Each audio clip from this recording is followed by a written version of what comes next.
यो कोइली तालमा हामी अहिले बोटिङ गरिराख्दाखेरि चाहिँ एउटा कुरा मलाई भन्न मन लाग्छ कि यहाँको यो सुन्दर दृश्य छ, यो प्राकृतिक सुन्दरता छ। यो प्राकृतिक सुन्दरतालाई विश्वमा चिनाउनको लागि सबैले प्रचार प्रसार गर्न जरुरी छ। अर्को कुरा, कैलाली गाउँपालिका वडा नम्बर 9 मा रहेको यो तालसम्म पुग्ने बाटो जुन धनगढी क्याम्पस चोकबाट जोखरताल हुँदै हामी जोखरतालको बाटो आयौँ भने त्यहाँदेखि पिच छ। त्यसपछि त्यहाँबाट आउँदा हामी बेडाबाबा मन्दिरमा पुग्छौँ।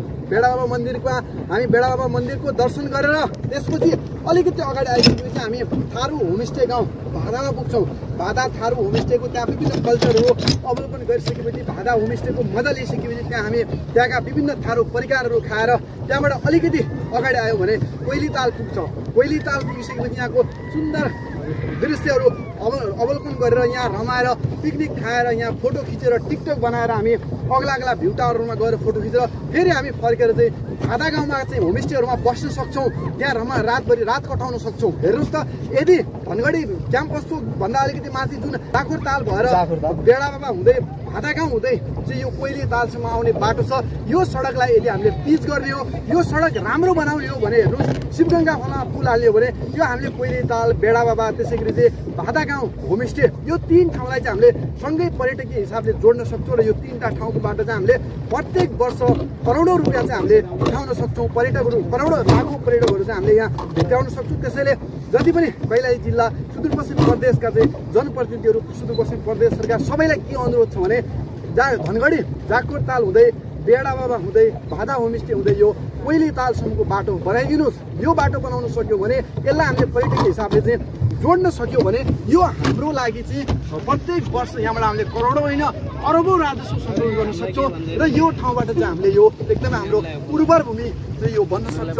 यहाँ चाहिँ हाम्रो निकै राम्रो सम्भावना बोकेको छ। त्यसैले सबैजनाले मिलेर चाहिँ यो 3टा ठाउँ बेडाबाबा, भादा गाउँ होमस्टे र कोइली ताललाई जोडेर चाहिँ हामीले सडक निर्माण गर्न मात्र सक्यो भने हाम्रो लागि यो भविष्यको एउटा निकै राम्रो प्रोजेक्ट बन्न सक्छ। र यसले पर्यटकीय हिसाबले हामीलाई राष्ट्रियदेखि लिएर अन्तर्राष्ट्रिय पर्यटकहरू यहाँ भित्राउन सक्छौँ। त्यसैले यसमा सबैले ध्यान दिनुपर्छ। भने अर्को कुरा, फुलबारी हुँदै धनगढी महानगरपालिका वडा नम्बर 19 फुलबारी हुँदै हामीले खरेटी ताल हुँदै त्यसै गरी चाहिँ यो यतापट्टि खरेटी भएर गदरिया गाविस भएर चाहिँ हामी यहाँ पुग्न सक्छौँ। त्यो बाटो पनि यदि राम्रो भइदिने हो भने हसुलियादेखि लिएर हाम्रो इन्डियाका डाइरेक्ट इन्डियाबाट चाहिँ यहाँ पर्यटकहरू आउँछन् होइन।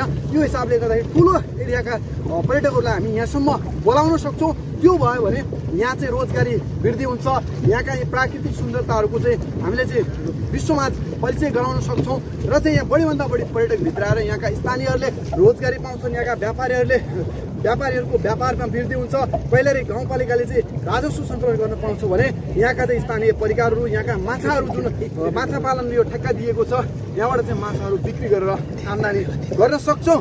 त्यसैले पनि यो कोइली ताललाई चाहिँ पर्यटकीय हिसाबले चिनाउनको लागि सबैले चाहिँ योगदान गर्न एकदमै जरुरी रहेको छ। कोइली तालको यो पिकनिक स्पटमा छ यति बेला म। हेर्नुहोस्, यतापट्टि हाम्रो यस्तो सुविधा पनि छ। यहाँ पछाडि यहाँ यसमा चाहिँ हामी मजाले पिङ खेल्न सक्छौँ। यो तालको साइडमा उतापट्टि मन्दिर पनि रहेको छ। यहाँ यसरी पिङ खेल्ने सुविधा पनि रहेको छ। हेर्नुहोस्, केटाहरू पिङ खेल्दैछन्, मजाले रमाउँदैछन्। यो छ भने यतापट्टि फोटो खिच्नको लागि यहाँ निकै सुन्दर यो गेट पनि निर्माण गरिएको छ। अहिले अलिकति सुधार पनि हुँदै गएको छ। यो हाम्रो सुन्दर कोइली ताल कैलाली गाउँपालिका 9 मा रहेको छ।